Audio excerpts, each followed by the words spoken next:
వాస్తు పండితులు మీ ఇల్లు చూసి అయ్యో ఈశాన్యంలో టాయిలెట్ ఉందా ఇక సర్వనాశనమే అని భయపెట్టారా? దాన్ని పగలగొట్టడానికి లక్షలు ఖర్చు పెట్టబోతున్నారా? ఒక్క నిమిషం ఆగండి, ఆ డబ్బును మీరే దాచుకోండి. ఒక చిన్న ప్రశ్న, మనం డాక్టర్ దగ్గరికి వెళ్తే మనకు జ్వరం వస్తే ఒక మందు, పక్కన వ్యక్తికి వస్తే ఇంకో మందు ఇస్తారు.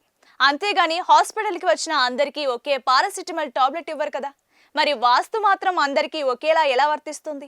అసలైన వాస్తు శాస్త్రం ప్రకారం వాస్తు అనేది ఇంటి ప్లాన్ కు సంబంధించింది కాదు, ఆ ఇంట్లో నివసించే యజమాని జాతకానికి సంబంధించింది. మీ జాతక చక్రంలో ఈశాన్య దిశ బలంగా ఉండి మీకు యోగిస్తుంటే అక్కడ టాయిలెట్ కాదు మరేది ఉన్నా మీకు ఎలాంటి నష్టము జరగదు.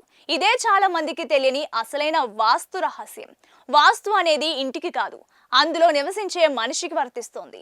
జనరల్ రూల్స్ నమ్మి కష్టపడి కట్టుకున్న మీ ఇంటిని మీరే పాడు చేసుకోకండి. వాస్తు పేరుతో భయపడుతూ లక్షలు ఖర్చు పెట్టబోతున్న మీ స్నేహితులు, బంధువులకు ఈ వీడియో ఇప్పుడే షేర్ చేయండి. వారి డబ్బును, వారి ఇంటి ప్రశాంతతను మీరే కాపాడండి. మరింత సమాచారం కోసం ఇప్పుడే కొలుగురి టీవీని సబ్స్క్రైబ్ చేసుకోండి.